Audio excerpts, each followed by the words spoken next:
So, welcome to the Oxford Clay Pottery podcast. I'm Catherine Tomlinson and I started an eco conscious pottery company called Oxford Clay.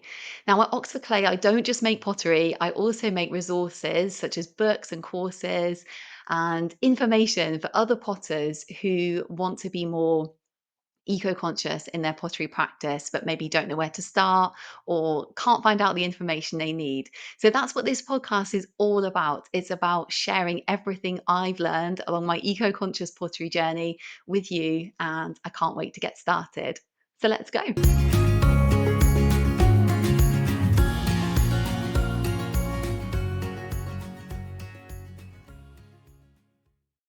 Hello, welcome back to the Oxford Clay Pottery Podcast. I'm your host, Catherine Tomlinson. And in today's episode, I'm really excited to tell you about this book that I've just been reading. I got it out the library and it's so good. And it's really got me thinking about pottery. And so the book is Regenerative Fashion, a nature-based approach to fibres, livelihood and leadership by Safia Minney. So what I'll do first is just read out what Safia Minney means by regenerative fashion. So this is me reading out the part of the book. It's on page 11 and it's part of the introduction. And it's a really good kind of summary of what regenerative fashion is. So Minney says, the regenerative concept must also be applied to every part of the process. This begins with the soil and good farming practices and relationships with farmers through to product design, buying, production, financing, marketing, branding, distribution, and end of life.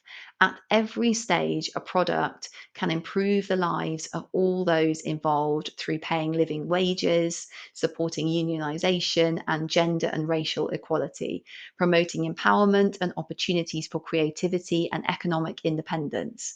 Fashion can also identify better ways of caring for the land, restoring biodiversity, while reviving and promoting culture and livelihoods through craft.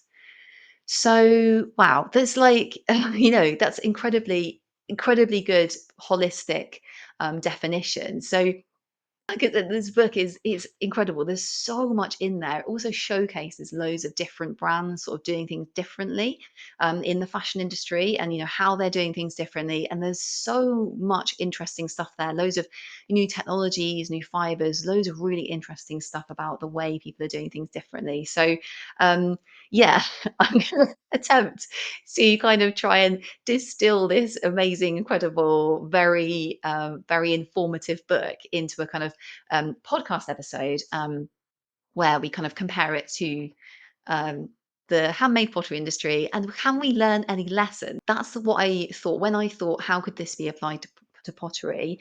My first thought was, well, we can think of a pot really holistically. So not only, we as potters, like the ones actually making the pot, but it's thinking about like where the materials have come from, who has like mined those materials, the transport that's used to kind of get the materials to us, anything that's gone into that pot, any person that's had any kind of part in creating the materials to make that pot, that it's all part of the process.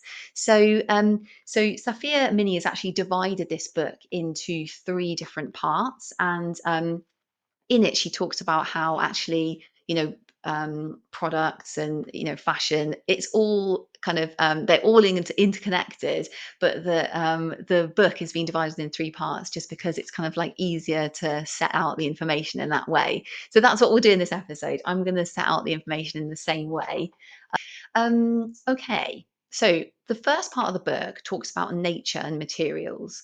So in regenerative fashion, what is being talked about here is like the materials that are actually used to make like clothing. So this is kind of the plants that are used for the fibers that are that create plants and animals, like could be wool as well, could be aloe, could be banana like fibers, could be bamboo fibers, could be cotton, is flax. There's so many different fibers that clothes can be made out of. So it's talking about how these are actually farmed and taken from the earth, grown how we look after the land and soil that's and the animals, the biodiversity. So that's the kind of general concept of this section. So she has talked about four. So there's four different parts to this, which I wanted to talk through. Okay, so the first one is regenerative agriculture. So this is quite tricky because I don't think this can necessarily be applied to pottery. So unlike fibers that are grown for clothes, pottery, the raw materials for pottery are actually non-renewable, mostly. So clay, it's taken millions of years to form from rocks, and that is a non-renewable resource. So unlike fashion, we can't necessarily be kind of growing more clay, getting more clay, producing more clay in that sense. But we can apply some of another couple of things that she talks about. So in terms of renewable things that can go into pottery, I was thinking about plant ashes. Um, so this is something that we can do. We can grow our own plants to make into plant ash to use in pottery glazes. Or something I've been doing recently is I've been collecting leaves that plants have shed naturally. So in the UK in autumn, basically a lot of deciduous trees shed their leaves naturally. I've been collecting that just enough for me and leaving the rest, obviously, like for the plants and animals and to go back into the soil. And I've just been collecting some leaves to make into pottery glazes. So, if we think about that kind of thing as a renewable a material for pottery, that is potentially something that we could, focus our pottery on. So the glaze recipe I use actually is 40% plant ash. So that's, quite a significant amount of that glaze recipe I use can potentially be from a renewable resource. Um, so another part of this, the second part of this, is not using fossil fuels. So in the fashion industry, this means kind of not focusing on fossil fuels in terms of like the energy to make clothing, but it can also, and shoes as well, but it can be also not using like synthetic fertilizers derived from fossil fuels for the land in which to grow the crops to make the clothes. So one way I thought about this was that, in pottery, we can kind of move towards not using fossil fuels in terms of perhaps the way we're firing our pottery. So we could maybe use renewable energy sources to fire our pottery. If we're using an electric kiln, and we live in a region of the world that does have renewable energy sources, we can use renewable energy to fire our pottery kiln. Um, and another thing I thought about in this section was that we could actually reduce the amount of energy we're using in general. So, say, like we live in an area where, some of the national grid is still, or lots of the national grid in terms of energy is still, derived from fossil fuels, then we can perhaps like just do something in our pottery practice to kind of reduce the amount of energy we're using in general. Say, for example, not using a heat gun to dry our work. We can just dry it more slowly, but like naturally, with no energy at all. Just dry our work, on a shelf or something, rather than dry it quickly with a heat gun, with an electric heat gun. So, okay, so that's number two. And then number three was she talks about natural fibers and localism. And I thought this was so interesting, this concept. It's basically talking about how the fashion industry has become so global that it's asking people to grow things in their region of the world that are not kind of really natural things that they would be growing to make clothes out of, historically. So it's talking about, say, for example, using natural fibers that are from that region of the world and making fabrics out of those natural fibers. So what I thought about this was I thought we could really, as in pottery, was that we could prioritize using like locally sourced materials to cut down on the carbon emissions of like transporting those materials. So all over the world, there's different things, different clays that pottery can be made out of, different rocks. So each region of the world will have their own rocks, their own clays. And so, as potters, we can really prioritize the materials that are found like most local to us to make our pottery out of. So I'm thinking, for the UK, for example, we've got loads of different ball clays that are from southwest England. There's high mod ball clay, high plas ball clay, another one called blue ball clay. And these are really amazing ball clays that we can use in our own pottery practice. If you're based in the UK, you can also use, if you're based in the UK, Groleg China clay rather than China clays mined, it further afield. And obviously, if you live in a different region outside the UK, then there'll be that, your own clays and rocks that are available to you. So it's really like looking at what the local geology is, and are any companies mining this material locally, and then prioritizing those in your work. So, and then the fourth thing she talks about is the role of design in the actual sustainability of a product. So this is I love this concept so much. And I really think it's quite hard to get your head around if you're a potter, because I think when I first started pottery, I have to admit, I didn't think about this at all. I was very led by the aesthetic, how I wanted something to look, and also my skill level, what I could make as well. That really led me to, practicing things that I was trying to like perfect and stuff. So this is basically turning that completely around and thinking about a product as um, like the actual environmental impact of it in the very beginning and designing that around it. So some people also call this design for the environment. And I wrote a blog post on this actually on the Oxford Clay website if you're interested to read more about it. But the basic concept is that so 80% in fashion industry, 80% of a garment's sustainability is determined at the design stage. So that's the basic concept. The basic concept is that you can determine the environmental impact of something in the way that you design it. So a few things I've thought about this in pottery in terms of applying design for the environment in pottery is that you could, for example, design pots that fit together really well in the kiln so that you're having to fire your kiln less. So if you're making like this, ginormous thing where you can only just fire it, in the kiln, and there's loads of space around it, loads of wasted space, and you're having to, fire your kiln more often just to make one thing, then that would be kind of using more electricity, more resources. And if you designed your pottery to really tessellate really well together, you're having to fire your kiln less often. Another thing you can do is design pottery so that it's you have less faults. You're having to throw away less wastage. So that could be, for example, what I've started to do is I've incorporated paper into my casting slip, and that prevents my slip castware from cracking. I'm losing less. I'm making sure I'm pouring more carefully in my slip cast mold, so I've got less clay, which is like being wasted, from that process. Um, it could be, for example, designing pottery around a specific way of making a glaze. So, you're sourcing glaze ingredients. This is another thing I do actually in my practice.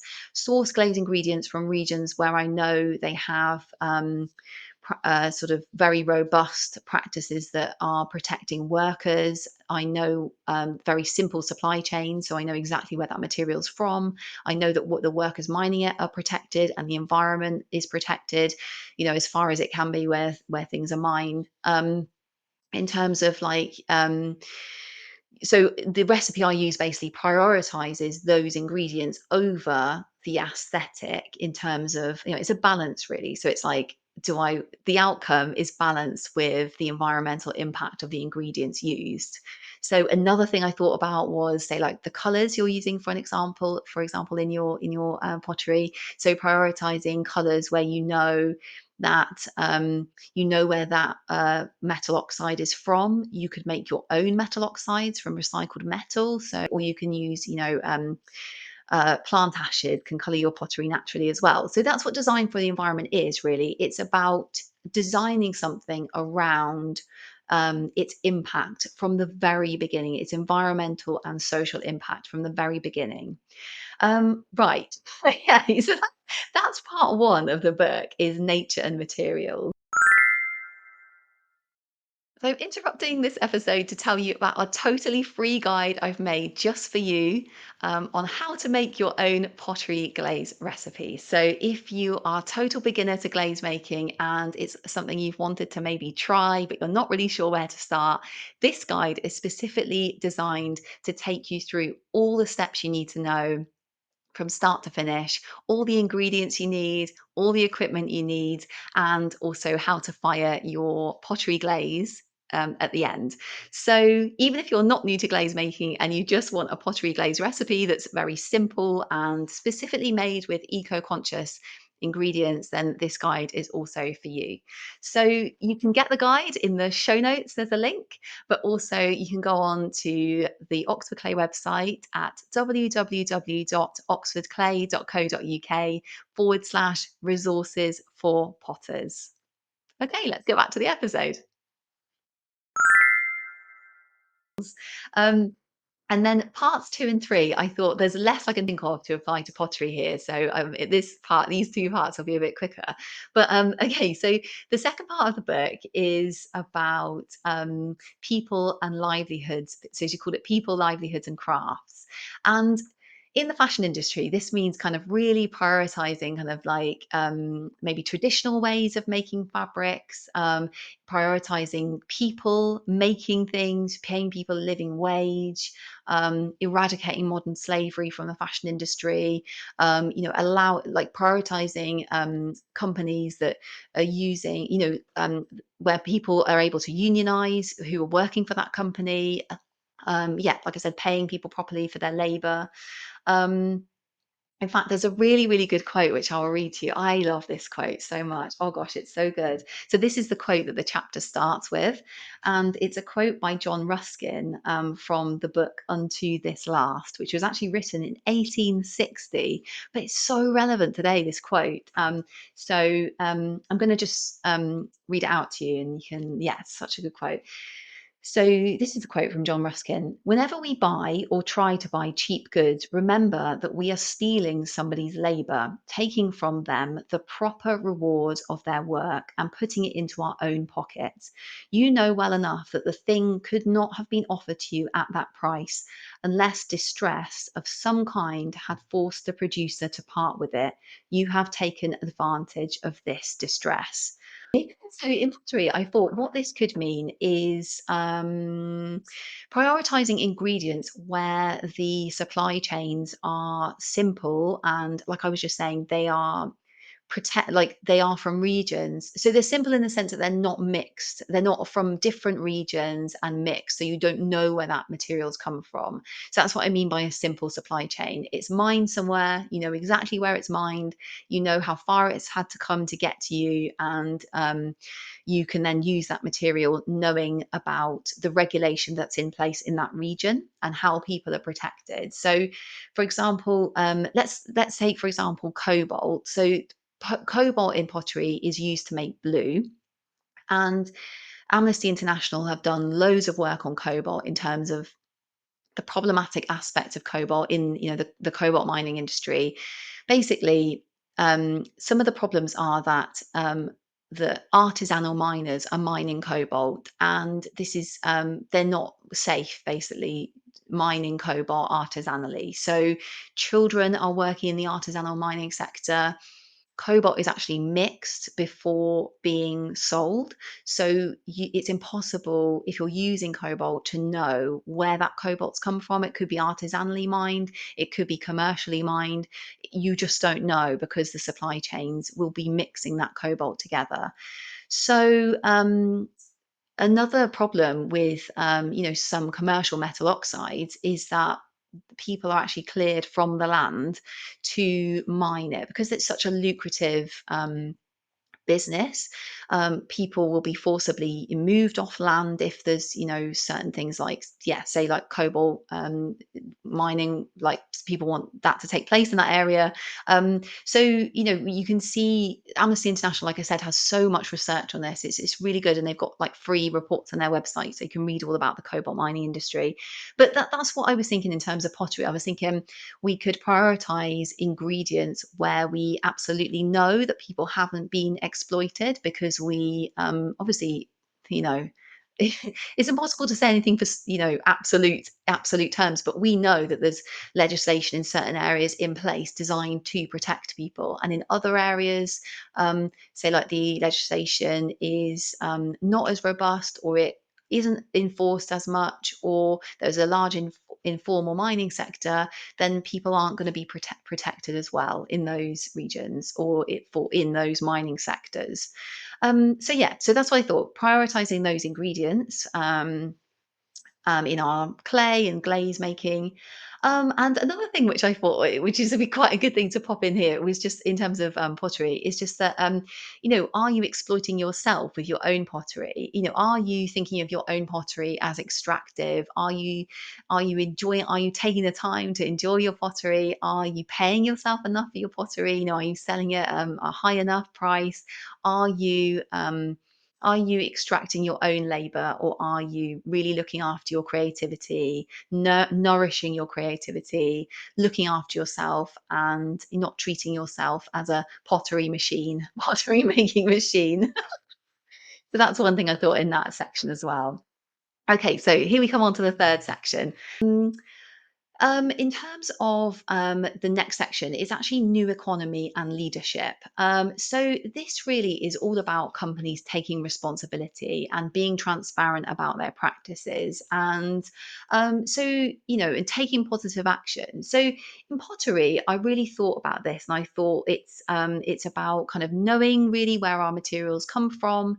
It's about making those decisions, being transparent with the people maybe buying our pottery, if we sell pottery, about where the materials have come from, which regions of the world, really thinking about why we're making what we do with the ingredients we do, and just really finding out more about, our pottery ingredients and where they're from. And if you want to actually know more about particularly glaze making ingredients, and you don't really know where to start, I've got books on the Oxford Clay website. There's one specifically on glaze making ingredients, which I'll link below actually, on the Oxford Clay website, which tells you all about the different glaze making ingredients and where they're from and the environmental impact of them. If you're just confused and you would really like some more information about that, I've done loads of research on it, and it's all there for you in those books. So you can check those out as well. Yeah. Oh, yeah. So another thing she says in this section is circular economy business models. So that is like recycling. So it could be, say, like, for example, in pottery, recycling glass or recycling metals into your pottery, making your own metal oxides, recycling those into your pottery, finding glass around, which I've done in Oxford, and recycling that into your pottery is also a great way of like using those materials like in the circular economy back into your pottery. Yeah, wow. Okay, so I know this episode has been a lot. Like I said, this book is incredible, and regenerative fashion, a nature-based approach to fibres, livelihoods, and leadership. I definitely recommend you checking it out. Someone else has actually ordered this now from the library, so I'm under pressure to return it. So I like to return them before the due date, so that person has more time to read it. They get that book sooner. So yeah, so I'll be returning this as soon as possible. And just a huge thank you for joining me on this episode. And can't wait to see you on the next episode. And yeah, until then, wishing you very, very happy potting, and I'll see you soon. Goodbye.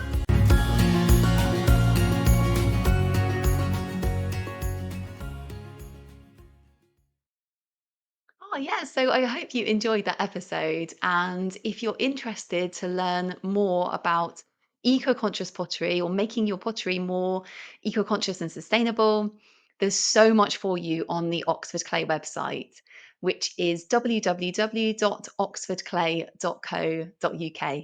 I can't wait to see you there.